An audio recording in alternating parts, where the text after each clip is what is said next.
नमस्कार दोस्तों, स्वागत है आपका हमारे YouTube channel BEd lesson plan में। दोस्तों, लेसन प्लान की सीरीज में आज हम एक नई पाठ्य योजना लेकर आए हैं जिसका प्रकरण है उत्पादन की समस्याएं। यह अर्थशास्त्र विषय से संबंधित है और यह कक्षा 6 से लेकर कक्षा 8 तक किसी भी कक्षा में पढ़ाई जा सकती है। तो चलिए हम फॉर्मेट के अनुसार शुरुआत करते हैं। सबसे पहले हम ऊपर पाठ्य योजना संख्या लिखेंगे, उसके बाद विद्यालय का नाम। दोस्तों, यहाँ पर उस विद्यालय का नाम लिखा जाएगा जहाँ पर आपको शिक्षण के लिए जाना है। यहाँ पर उस विद्यालय या महाविद्यालय का नाम नहीं लिखेंगे जहाँ से आप अपनी बीएड का कोर्स कर रहे हैं। उसके बाद दोस्तों हम ब्लॉक्स बनाते हैं जिसमें दिनांक, कक्षा, विषय, चक्र और अवधि लिखते हैं। यहाँ पर आप बीच में वर्ग का कॉलम भी बना सकते हैं। तो विषय में अर्थशास्त्र लिखेंगे, चक्र कुछ भी लिख सकते हैं, अवधि 35 या 40 मिनट और कक्षा में 6 से 8 किसी भी कक्षा में आप इसे पढ़ा सकते हैं। दिनांक आप अपने अनुसार लिखेंगे। उसके बाद हम प्रकरण डालेंगे जो कि आज का हमारा है उत्पादन की समस्याएं। प्रकरण डालने के बाद हम सामान्य उद्देश्य लिखते हैं। दोस्तों, सामान्य उद्देश्य के बारे में कुछ बातें जो आवश्यक होती हैं वो जान लेनी चाहिए। दोस्तों, किसी भी विषय की पाठ्य योजना बनाने के लिए आप एक अलग फाइल बनाते हैं। जैसे कि जो अर्थशास्त्र विषय की पाठ्य योजना बनाएंगे आप, तो उसकी एक अलग फाइल होगी। तो उस फाइल में जो सामान्य उद्देश्य होते हैं वो प्रायः 5 से लेकर 6 पाठ्य योजनाओं तक ही बनाए जाते हैं। उसके बाद सामान्य उद्देश्य लिखने के बाद में आप वहाँ पर पूर्वत उसके सामने लिखकर और विशिष्ट उद्देश्य से प्रारंभ कर देते हैं।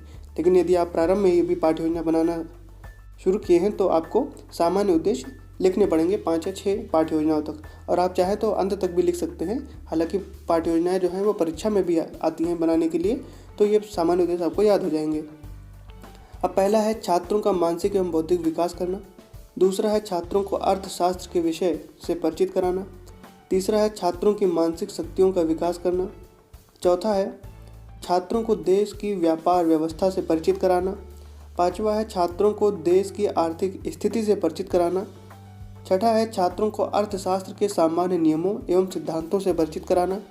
सातवां है छात्रों में अर्थशास्त्र की उपयोगिता और विवेचन की क्षमता विकसित करना। आठवां है छात्रों को भावी विश्व व्यापार का प्रशिक्षण देना।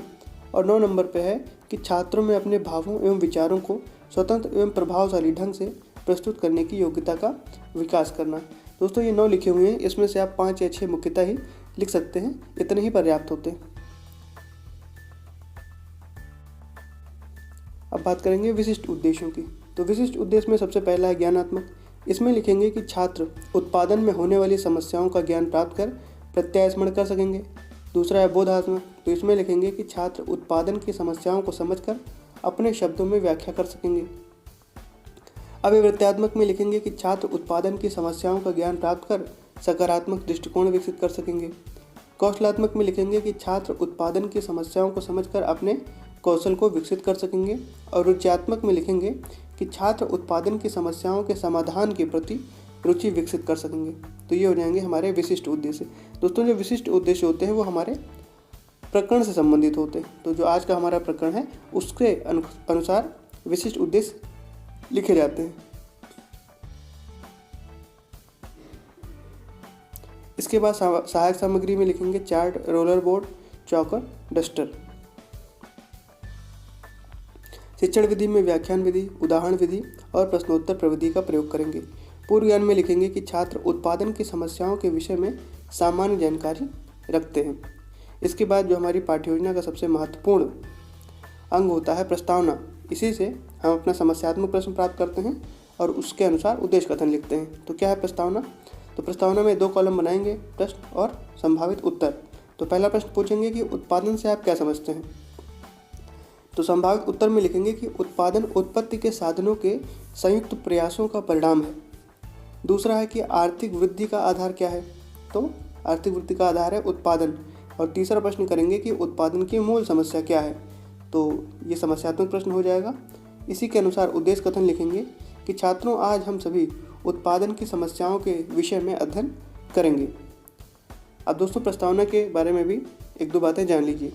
दोस्तों, प्रस्तावना जो होती है वो प्रस्तावना का एक कौशल होता है और उसी के अनुसार प्रस्तावना के प्रश्न पूछे जाते हैं। तो जो प्रस्तावना के प्रश्न होते हैं उनके कुछ गुण होते हैं, जैसे कि प्रश्न बहुत छोटे छोटे होने चाहिए, प्रश्नों की जो तार्किकता का क्रम है वो ज़रूर बना रहना चाहिए। जैसे कि जो पहले प्रश्न का उत्तर है उसी के अनुसार दूसरे प्रश्न को बनाया जाएगा। और प्रश्नों की संख्या जो है बहुत ही अधिक भी नहीं होनी चाहिए और बहुत कम भी नहीं होनी चाहिए। कम से कम 3 प्रश्न अवश्य हों और 5 प्रश्न से अधिक ना हो। 5वें प्रश्न में समस्यात्मक प्रश्न निकल आना चाहिए और उसी से उद्देश्य कथन हम प्राप्त कर लेंगे। तो चलिए आगे बढ़ते हैं। अब हम हेडिंग देंगे प्रस्तुतिकरण की। इसमें 3 कॉलम बनाएंगे, शिक्षण बिंदु, छात्र अध्यापक क्रियाएं और छात्र क्रियाएं। आप चाहें तो एक कॉलम और बना सकते हैं किनारे, जिसमें श्यामपट्ट कार्य भी लिख सकते हैं। अब शिक्षण बिंदु में सबसे पहला है उत्पादन की समस्याएं। तो छात्र अध्यापक क्रियाओं में देखेंगे क्या करते हैं। पहला है जिस चीज़ का या इसके स्थान पर आप वस्तु का प्रयोग कर सकते हैं। तो जिस वस्तु का निर्माण करना होता है उसको क्या कहते हैं। तो छात्र क्रियाओं में लिखेंगे उत्पाद। दूसरा प्रश्न है कि प्रति व्यक्ति आय में वृद्धि कैसे की जा सकती है। तो यहाँ पर संभावित उत्तर लिखेंगे और छात्राध्यापक कथन में लिखेंगे कि प्रत्येक देश अपने नागरिकों की आवश्यकताओं को पूरा नहीं कर सकता क्योंकि देश के पास साधन सीमित होते हैं।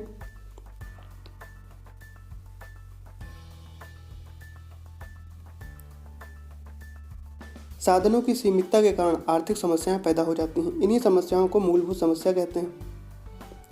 फिर आगे लिखेंगे कि एक अर्थव्यवस्था की 3 मूलभूत समस्याएं होती हैं। पहली क्या समस्या है कि उत्पादन क्या करें, कैसे करें और किसके लिए करें। तो ये 3 समस्याएं लिखेंगे मुख्यतः। और विद्यार्थी क्रियाओं में लिखेंगे कि सभी छात्र ध्यानपूर्वक सुनते हैं।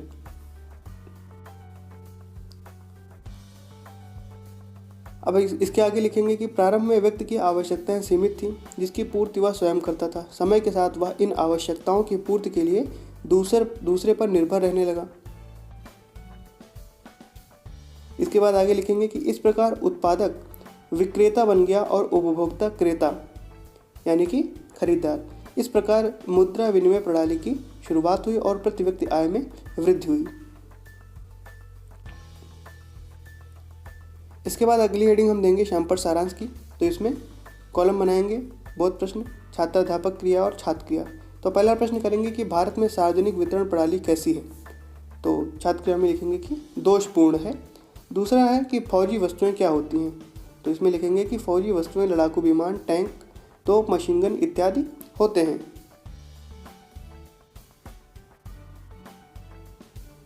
इसके बाद निरीक्षण कार्य में लिखेंगे कि छात्र अध्यापक छात्रों को श्यामपट्ट सारांश कक्षा में लिखने का निर्देश देकर कक्षा में घूम घूम कर निरीक्षण कार्य करेंगे। उसके बाद पुनरावृत्ति प्रश्न की हेडिंग देंगे। तो ये पुनरावृत्ति प्रश्न होते हैं वो सिर्फ मौखिक रूप से पूछे जाएंगे। तो क्या है पहला प्रश्न कि उत्पादन की मूल समस्याएं क्या है। ये जो सभी प्रश्न होते हैं ये हमारे जो प्रकरण है पाठ्य योजना का उससे संबंधित होने चाहिए। उसके बाद दूसरा प्रश्न है कि जिस वस्तु का उत्पादन किया जाता है उसको क्या कहते हैं। तो ये मौखिक रूप से पूछे जाएंगे और इनका उत्तर भी मौखिक रूप से ही प्राप्त किया जाएगा।